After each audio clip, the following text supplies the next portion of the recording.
We'll hop on. Sorry about that. 102 degree. Well, it's supposed to be predicted about 104 today, but still. It's almost 2 o'clock right now. Give it about a minute or two. And we're still roasting out here in the Antelope Valley. What else is new? Dog's been freaking out left and right. So, yeah, we're hanging in there, Reverend. And, yes, I'm alright. Despite the videos I've been doing left and right, I'm going a little crazy concerning about a lunatic out there who wants to kill us. Who has his duplicates out there waiting to kill us, one way or another. Kills our freedom, liberty, justice, and everything else that we hold here. So yeah, we're basically in trouble, Rev. Mostly. We're trying to keep the air on.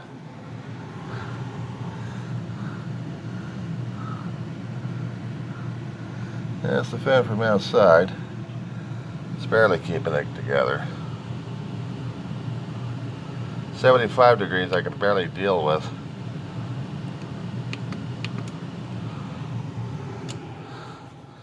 But they're going to keep up the temperature as much as they can in this place.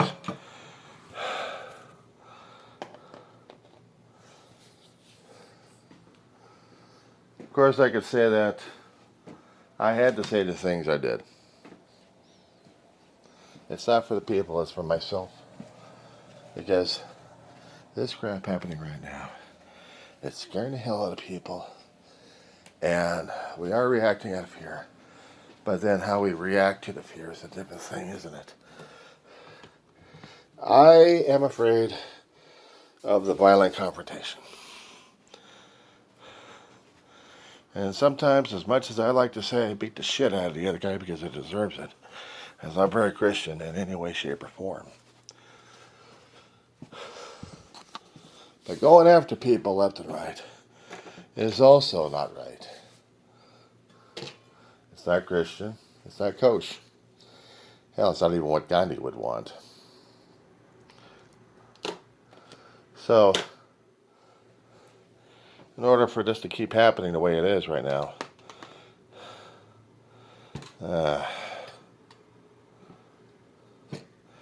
sorry, I'm just trying to get myself on the stand up here while I get to sit down for a minute.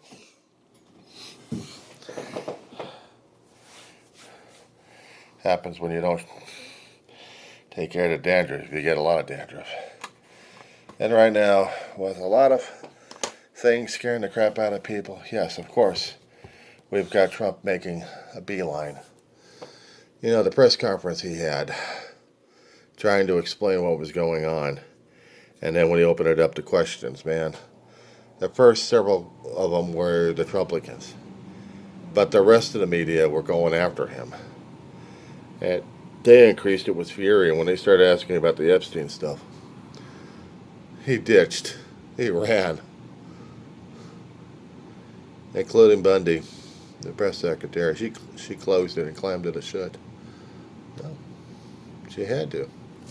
She had to do that. Because she was dealing with a situation that was just... Oh, I gotta give me more of those. Or nuts. She had to deal with a situation that was coming out of control right now. I mean, major. To the point where everybody's wondering what they're going to do next. DC, I think, was trying to cover... The DC mayor was trying to cover up her butt. I mean, she had said that she didn't like it, but I was hearing how and the tones and what she was saying concerning about the press conference she was doing at DC. She's balancing it. She's trying to walk a balance on this one. She's got to obey federal. She's got to obey her constituents. And right now, the constituents are pissed off. I don't know if they're going to be demanding her to be ousted, putting in another mayor. But the mayor is still, unfortunately, because of the home rule laws that they've got, the government can only go so far, but But the city is not, it's not a state. It's not a territory. It's a city directly there without state influence or sovereign territory. It's not outside the system, and it has to be funded constantly through the federal government. Congress is its purse, literally. They have to make the laws and rules and regulations for the city. Even though the city could do its own regulating, its own self-regulating, they are overseen directly by the federal government. And this makes it hard. This makes it extremely difficult to live in D.C. I mean, you got the D.C. laws to deal with, yes. You get a D.C. ticket, but there has never been a precedent or a situation that would establish martial law in the town without saying it. Public safety emergency? They might as well say it. Martial law. They might as well say martial law. We're going to be bringing in the military now. We're going to be bringing in more of the federals. But of course, their local agencies deal with the feds on a constant basis. That would have been almost no problem concerning federal agents. But if they're going to be getting tightened down and they're going to be doing more of the local policing, and then the threat of having military come through, National Guard being called up.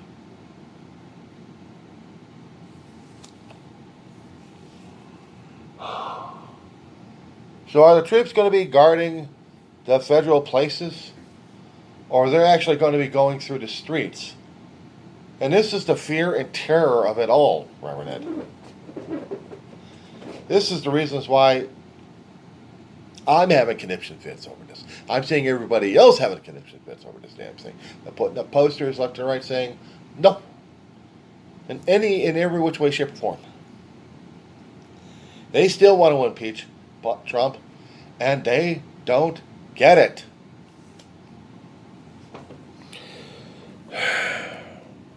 They don't get it. This is not going to happen. Even if the whole country says, we want to get rid of Trump right now. Just him. You don't get it. He's got the mechanism in there. He's got the people in there. And unless you get everyone out of there, it ain't going to work. We're screwed. We're screwed.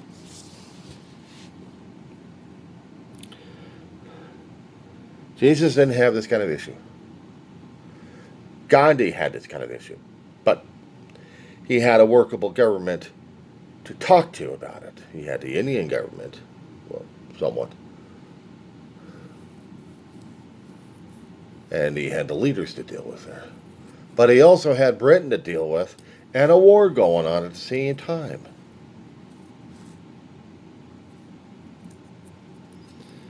It was right after the war that India got their independence.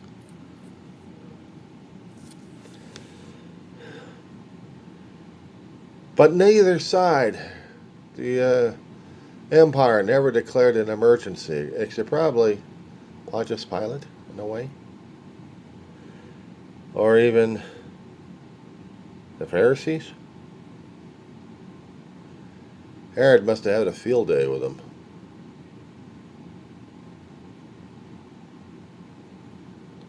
Pontius Pilate didn't want to deal with it. Why is it a Roman situation where it could have been handled through the Pharisees?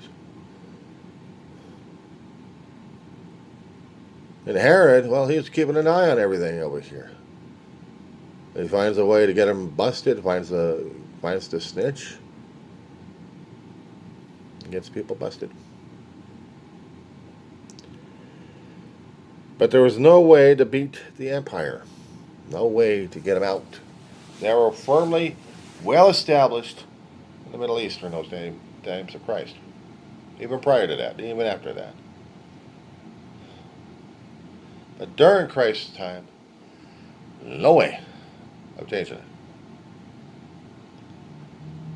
He simply had to work with what he had. They simply had to change the people's attitudes. Sometimes a person at a time, maybe a group here, a group there. But something that would told the Pharisees that their power was waning. Nothing you could do about Roman Empire, but the Pharisees changed the doctrine, changed the ideas, changed something. And then what? Then what? That's what happened. There was change. Slight, but there.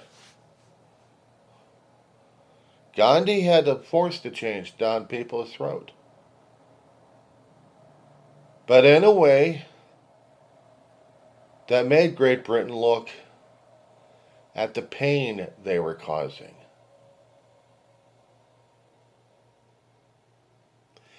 He was dealing with an adaptable government that finally decided they were going to give India their freedom, and then they broke apart.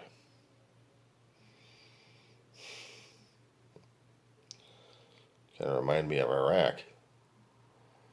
Iraq had sects. They had different sects down there, different groups. They held under the cohesive iron fist of Saddam Hussein. I will not say his name correctly. He was insane.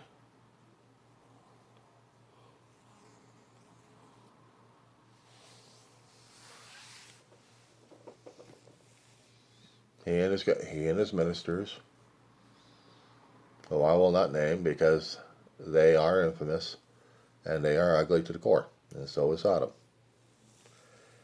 Which I understand he had his head beheaded. Ouch. People couldn't stand him. People were feared of him because of the Red Guard. But take away that power, and the people revolted.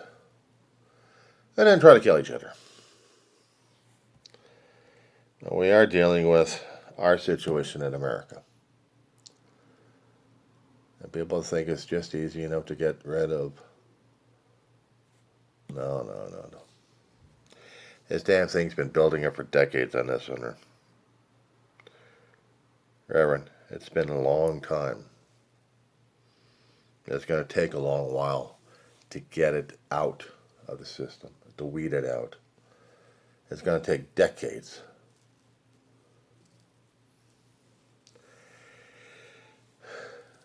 It came in the 1970s, and they started it, getting it started. 80s is when it was kind of solidifying itself with Reagan, and it continued on after that. So we have conservative judges on the bench, and we had conservatives being pumped into the system. And yes, the system does need the balance between conservative and liberal. There always has to be that kind of fighting going on, but they want it overbalanced. They want everything now. Kept telling us that the liberals are screwing things up. Well, I know a few liberals took advantage of the system, and they get their asses reamed through the court systems or whatever checks and balances we had. And they're supposed to be there to work, and they worked. But the Republican Party doesn't want the checks and balances on them. They mutated in different forms and names, and now we got the Trumplican Party. To me, they're Trumplicans, they're clones. They're mutated. And it's going to be a long while before we get the mutations out, or until they mutate into a different form of life form. Who knows? We have to do what we got to do, Reb. Sorry I wasn't there all the time to deal with the rest of the folks online. I woke up this morning looking towards the news conference. I wanted to get something on record. So I got it on record. But at the same time, my body was telling me that I still needed to get nourishment. My dog was waking up. And she's sleeping again. She'll sleep a little bit. I slept a little bit, not much. It's too hot out here to deal with anything. And I'm trying to make sure that the temperature in the household maintains a certain slightly uncomfortable thing that I can sleep through. Because I need it. And I got the bugs walking around left and right. They can't stand the heat as much, but man, they really can't stand the cold. They also can't stand the lighting. Yeah, it's going to be an interesting time. So, we will talk, Reverend. We will talk. You take care, both of you, and all of us.